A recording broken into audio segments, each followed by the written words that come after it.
in now. So thanks, Chelsea. Okay. Okay, yep, You're see you. welcome. Bye. Bye.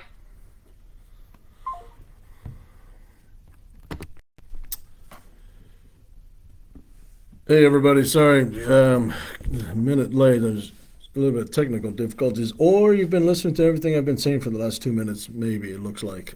So we'll give everyone a second to jump on here. Today is January 25th, um, Thursday. Safety message again. If you are driving and you're listening to this, hopefully you're doing it hands free. But if you're driving and watching this, please don't do that. Right? We'll record it and it'll be saved on multiple platforms. So you can watch it later. But for any of you that are parked and watching this, thanks for joining. And feel free to send any questions or comments that you want to talk about, while we're on here. So um, I'm showing a couple of three on here. We'll give it just maybe another 60 seconds for people to jump on. Frank and Teresa Amato, hi. Yeah, good to see you. I hope you guys can see and hear me okay. Let me know if you have any issues. And that it's telling me my internet's maybe not good enough to support this, but hopefully everything's working out. Melissa, hi to you. Like I said, I'm in Woodstown, New Jersey right now, which is the home of SJ Transportation.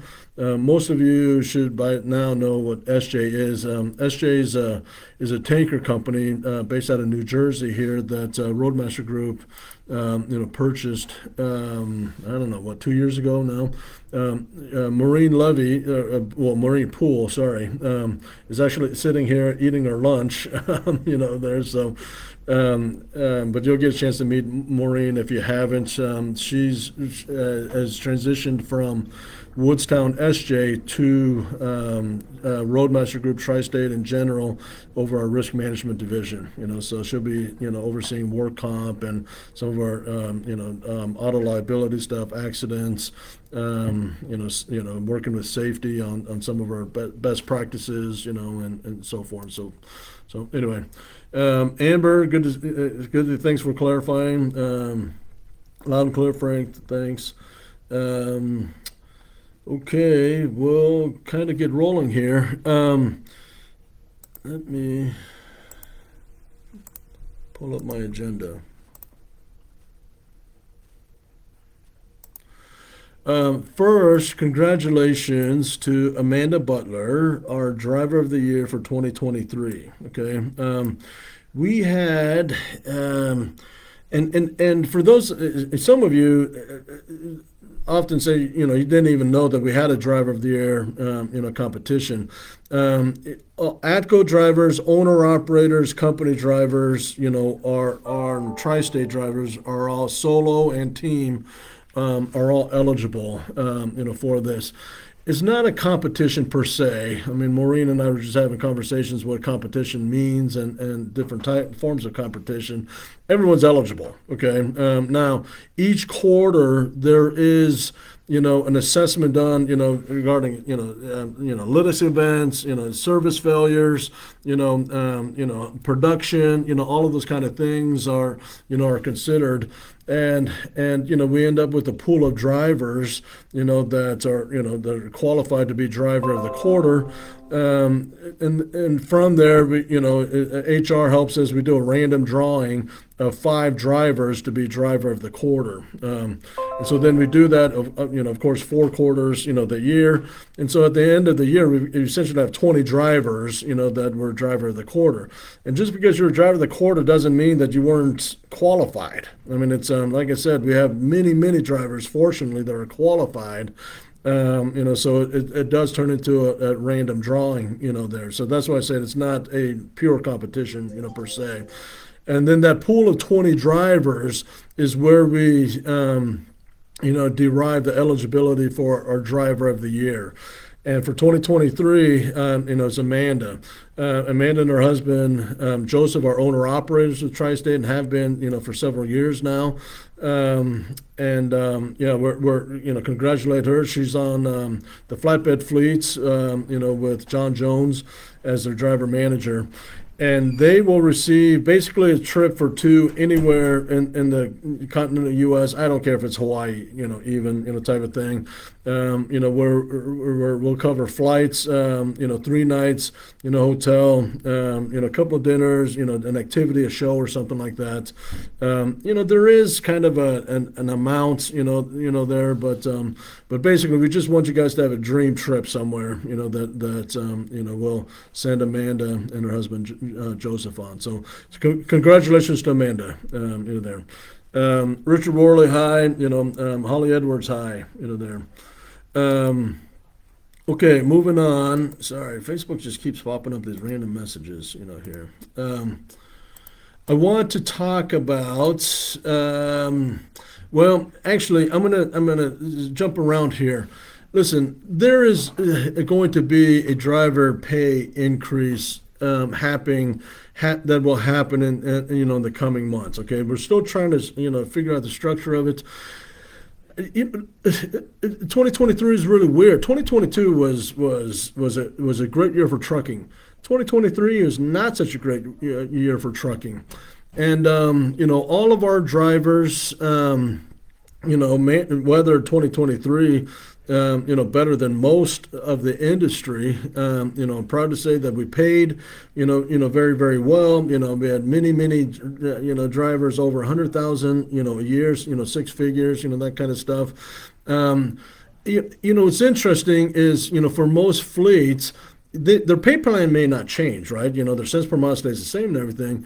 But for most of the industry, the miles dropped dramatically, right? I mean, it's and so for all of you guys have driven other companies, when your miles drop, it doesn't matter whether your cents per mile changes or not, your pay drops, right? And so we try to insulate tri-state drivers, from that. It's not your fault if the economy goes up and down, right? I mean, you have some impact on your total production, but not complete control. And so we try to build a pay plan, that helps in that. We've had a lot of weather issues the last few weeks in particular, where a lot of our trucks and a lot of our drivers, we don't want them driving out there in those extreme conditions and wind and snow and everything. So hopefully it's of comfort to you that when you're sitting because it's not safe to drive, you're still getting paid, right? And this is, of course, company drivers. Owner-operators are independent contractors, right? I mean, it's there, and so they carry the same entrepreneurial risk that essentially Tri-State carries. I mean, it is an entrepreneurial risk, to run your own business, there. With all of that being said, I mean, it's 2023. Owner operators, company drivers alike, for Tri-State, did well. Inflation is up. We recognize that. I mean, the cost of, various goods are up, and again, we want to continue to help our drivers prosper, there. So again, this is for company drivers in particular, okay? And owner operators can comment, on it, but owner operators, will often say, well, when do I get a pay raise? When do I get a rate increase? Well, you do every time our customers pay more, right? Because you get a percentage of that revenue, there. So if the industry and customers pay less, Tri-State makes less. That's just, the nature of it, there. And again, we talked about the entrepreneurial risk, there. And so owner-operators, has participated, when our customers agree to a higher rate, you get a lift there. Our company drivers, it doesn't matter whether the company or the customers raise the rate or not. I mean, they're locked into a pay plan, there. So this is for company drivers only, and feel free to comment in. If as we build a pay plan, we have a lot of it built based on a guaranteed pay with some performance and, mileage, upside to it. If we had to go a binary pay plan and go all guarantee or all, mileage, but the mileage giving you a higher upside, which would you prefer? And let me ask it another way. If you could choose a pay plan that was all guaranteed pay, but if you run, X amount of miles and everything, you'll make more on a cents per mile.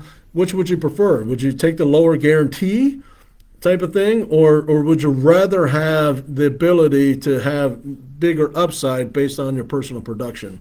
And so do me a favor, just kind of share your thoughts and comments, that you're comfortable with on here. Feel free to send me an email directly, if you don't really want to, comment on it here, or if it's too long, type of thing. Send me a message directly if you would, giving your thoughts on that. So I just want to get your input, from drivers on what our pay plan should look like, there. So Richard Worley, hi. Steve Hickman, what does the average driver bring home per week? See, I'm going to keep this really general here, okay? But our company teams, drivers, we anticipate that they should be around $1,800 to $2,000 a week, okay? Part of that is a guaranteed base, and then part of that is based on miles. You're going to hear more conversation about miles, in the coming, months, type of thing. But if you do 3,500 miles a week as a team, which is anybody who's watching this that drives as a team for pretty much anywhere else, that's pretty low miles. If you do about 3,500 miles as a team with us, you should be closer to 1,900, 2,000, even than 1,800. But you should be in the 1,800 to 2,000 range per driver. Our flatbed is going to do a bit better because the work that they do, and the flatbed accessorials is comes into play. Obviously if you do Quebec moves into Canada, there's some additional lifts there and everything. But if we're talking straight guarantee, paying straight mileage, Steve, I mean it's we would expect it to be somewhere between $1,800 and $2,000 per company team driver, there. So, yeah, Frank, Melissa, appreciate you, your support and validation on that. I think, hold on a second. Joey, yeah, you prefer the upside, there with the miles. Kathy Murphy, Nunez. Yep, we're hiring for teams at this time, company teams. There. So I'm sure one of our recruiters is on this, and they'll reach out to you soon, Kathy. But we're always looking for good teams, there. Well, Kathy, if your husband is making $3,000 a week by himself, God bless him. He should stay where he's at. Now, if and maybe tell me what company that is that pays him $3,000 every week. I may join you. Frankly. So I'm guessing there's some conversations to be had, there, or he's an owner operator, and then there's expenses related to that, and so forth. So anyway, I mean, it's we hear this all the time. Oh man, I'm making $3,000 a week right now. Well, why are you calling me? Why are you looking for a new job? I mean, it's if you got a company that's paying you $3,000 per driver a week right now, my advice would be you stay with them. I mean, it's there, but we know that's not the reality. There's something else going on, there, and maybe that was a random great week, that you did 6,500 miles, that allowed 3,000, oh, I'm sorry, Kathy, I completely misread your message. You said you're doing 3,000 miles per week. That's different, there. 3,000 miles a week in our world is not unusual. There, but typically we want our trucks to be around 3,700 miles a week, there. But for a solo, if you're doing 3,000 miles a week as a solo every single week, I've got, Maureen used to be the safety director here. That's pretty tough to do legally, there. So, again, some weeks you'll do 3,000, but it's tough to do that 3,000 miles week after week after week legally, So anyway, we'll talk to you, Kathy. Okay. I mean, it's, there, but we really are, super focused on teams, there. So anyway, any other comments or anything like that, feel free to send them in and share them, there. Okay. Okay, the next on the list here, TFI. I think there's been a little bit of concern and frustrations about, communication around TFI or perhaps even lack of it. we have to be very careful on what we communicate, about this. It's the SEC, as publicly traded entities and everything, we're really regulated on what we're allowed to say, how we say it, those kind of things. And which I know can be really frustrating, to our drivers that are very remote and so forth. Again, if you have any questions, that are specific, feel free to call in, to somebody, send a message, or whatever. Okay. I mean, it's not that we're avoiding the questions. I promise you. It's just, we are regulated on what we can say and how we can say it, type of thing. With that being said, as a background, I just want to share a few things. Okay. TFI is Transforce, International, essentially. They've not closed. That deal's not closed. So TFI has nothing to do with our business operations and does not impact our business, at this time. And it won't, if anything, until they close. I will remind everybody, however, though, that, that the Tri-State is a part of the Roadmaster Group, right? And the Roadmaster Group is currently owned by Dasky. Dasky does not, manage, Tri-State's day-to-day business. I mean, so it is business as usual for all of us. I mean, it's, and we've had a couple of drivers like, well, I'm going to leave now because I just know things are going to change. For those of you who've been with us for 10 years, I've been with the company for 10 years, Tri-State has gone through three different ownership, groups, through that. And yes, there's been changes, that has happened, through the last 10 years, type of thing, but it has little to do with ownership. I mean, it's when I started, with the company. We had an owner, that lived in California. Phil, he didn't run our business. I mean, it's anyway. So it is business as usual. Okay. I mean, it's and the what we do and how we do business and everything is continues. And I feel like I'm trying to dance around a little bit, but again, we have SEC regulations, and so I'm just trying to stay on the right side of the line, of that. But TFI does not impact our business yet because they're not the owners. Dasky is still the technical owners of RMG and Tri-State and ATCO and SJ and all of that. But the management is in Joplin and Phoenix and Woodstown. And we continue to to run business as usual. There. Okay. Another question that comes up a lot is, TFI is based out of Canada, and so we're gonna, Tri-State's gonna lose our DoD, business. Nothing can be further from the truth. I'll point out to you that Boyle, who's in the DoD space, is owned by a Canadian company. There, right? So there's already precedence for this. Tri-State, what we do, how we do it. I don't think it's an exaggeration to say that we're the Department of Defense, DoD's #1 partner. There. So it is not a concern, of losing that business one bit. I know some of our competitors have tried to kind of put that out there, there, and so God bless them, there. But we're in really good shape and good standing there. And whatever happens with TFI and there's some additional paperwork required because they're Canadian, all of that kind of stuff. We understand all that process. We're going to continue to be DoD, for whatever, forever, type of thing. So anyway, let me get back to some questions here. Daniel Ginger Norad, hi. Todd Kleinfelder, can you talk about PRO Act 23? So what Todd is referring to there is essentially a national version of AB 5. For those of you that are in California, the AB 5 was basically legislation that made it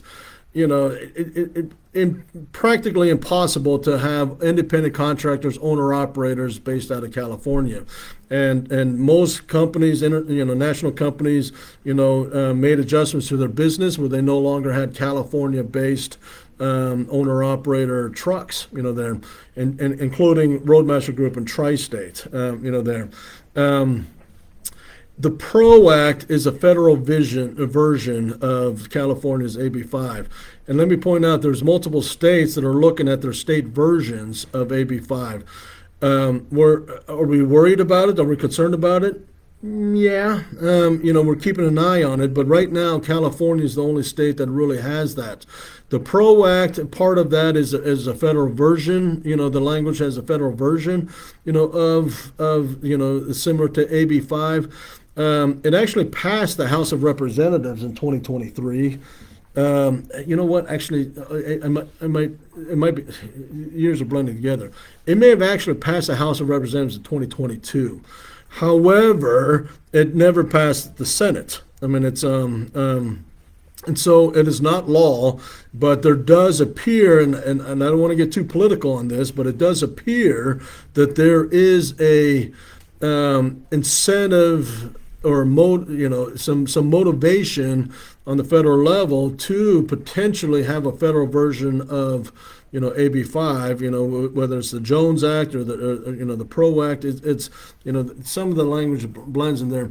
Here's what I'll tell you, Todd. We're aware of it. We're keeping an eye on it. If it's something that's going to impact our owner operators, we would certainly tell them. There. But even any legislation that's enacted tomorrow, it takes months and months and months, for it actually to become effective. And then there's typically always lawsuits around it, and that kind of stuff. So nothing's going to happen in the next 6 months, 12 months, type of thing. But it is something we're keeping an eye on, that will have a dramatic impact if passed, similar to California. On a national level. But I'll reiterate, we're committed to our owner operator, teams and processes, our business partners, independent contractors. They're your valuable, part of how we do business. There. So we're, we have an absolute, commitment to our owner operators. Which segues to Morka Arsenal. I'm guessing you're a friend of Tri-State, but not with us. Are you guys hiring owner operators?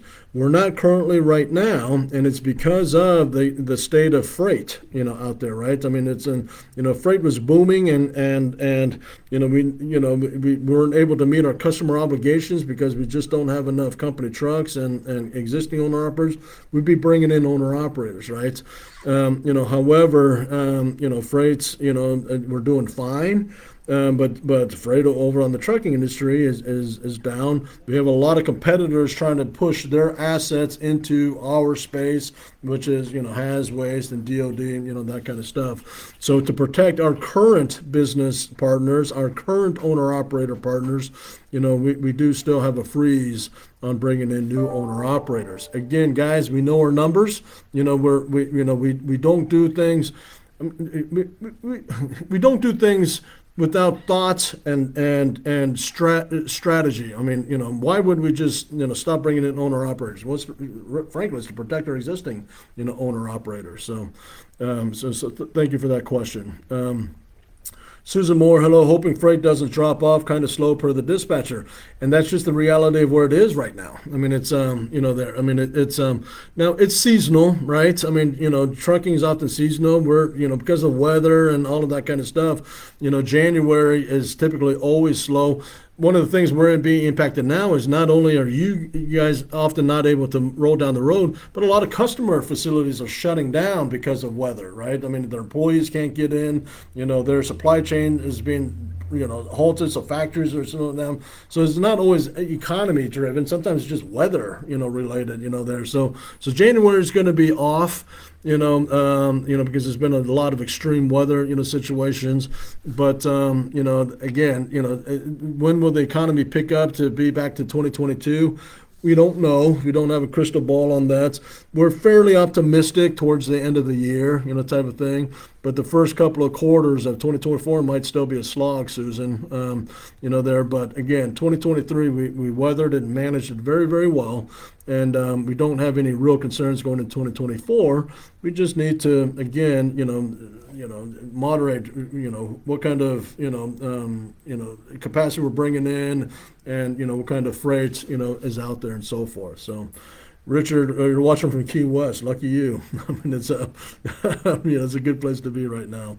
Daniel, do we know when freight, and Ginger Nora, do we know when freight and rates will pick up? And we don't. I mean, obviously, if we knew, type of thing, that would, be great information to have. But, our customers don't know right now. I mean, we do know that there are some things going on with the DoD, for example, that will help. Our business, but that might still be 6, 12 months away, type of thing, and so, it's listen, if we were alarmed, there'd be some different actions being taken or whatever, but we're doing well, it's the bottom line, and so it's, I know our owner operators, you guys had a revenue drop, last year percentage wise and everything. But I tell everybody, 2023 we consider as horrible. That's our second best year ever. It just wasn't 2022. 2023 is better than 2021. 2021 is better than 2020. And so if you keep it in that perspective, I mean, it's 2023, as bad as we feel like it is and everything, was our second best year ever.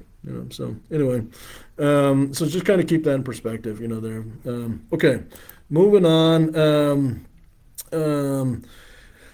yes, and kind of a segue. So fuel. Everybody should have gotten the notice now that Pilot and Flying J is no longer among our preferred fuel vendor, and a lot of concern was, oh, this is TFI, forcing this again. TFI has nothing to do with this. You guys have known that, for the last, year or so, we've had different messaging on, okay, Loves and Flying J, and this is where we need to fuel as much as we can, and so forth. There's always games going on, and competition between the big fuel companies. Everybody wants our business. And it's interesting how, if you think of the world as an abundance mentality, or a scarcity mentality, what has happened is that Pilot and Flying J basically came to us and said, hey man, if you don't give us at least 70% of your business, then essentially they're saying we don't want you at all. We're like, hey, I mean, well, take some of your business, So anyway, the bottom line is they've raised our rates, there, because it's kind of a tantrum. They want more of our business, and so that's their way of. That's how they choose to go about it. We spend tens of millions. So last year, I'll show you some numbers here, okay? First of all, when we, and for those of you who've been with us over a year, you've participated in these surveys. When we survey our drivers, what's your preferred fuel vendor? 80% of you said Loves. Now, of course, there are times that you want to be able to, go to TA or Petro or Flying J or whatever, type of thing. But the driver survey said 80% of you preferred Loves. They have the best rewards programs, so forth. I do know that one of the concerns that I have with Loves is typically they have smaller parking, or a lot of times they've got smaller parking areas, and so that's something that we have to be aware of, as you synchronize your parking for the night with fueling, and I'm also aware that, again, with fueling comes the shower, credits, that kind of stuff. I get it. This is, and I'm just going to put the blame on where it is. Pilot Flying J saying, hey, it's, we're not getting as much of your business as we want, type of thing. So they feel like this is a leverage that they can pull that goes, okay, we'll give you 70% of our, business. But that's not what you guys want, okay? Last year, we bought over 3 million gallons, okay? Give you an idea and do the math on that. That's a lot of money, right? I mean, it's 10% of that was with Pilot Flying J. It's there. So it's for our SJ, drivers, Loves can be more difficult to find, in the Northeast corridors, everything. we understand that, type of thing. I mean, your driver manager is still able to get you, fuel out of network when you need it or whatever. But that's kind of what's going on, with the fuel. It's some games going on between, different fuel companies that we're just kind of caught in the middle of here. But, in order to fund driver pay raises and bonuses and everything, we just can't capitulate. We have to go with whatever fuel company is going to give us the best prices, right? So that's just kind of the simplicity of that. Owner operation, you can go anywhere you want. I mean, but just be aware that the price that you'll pay, with Pilot Flying J is going to be right like 20 cents a gallon higher, there. So anyway, just kind of wanted to share that with you, there. So Richard, change can be good and positive. Yeah, I appreciate that. Listen, we don't want to do change just for the sake of change. Sometimes it's not good and negative, type of thing, and sometimes we think a change will be good and we, and we just don't handle it right. And so, but we'll keep our eye on that. And I appreciate your support on that, Richard. Nessie, hello, hi to you. Nathan Hill, hi, Jake, what's going on, brother?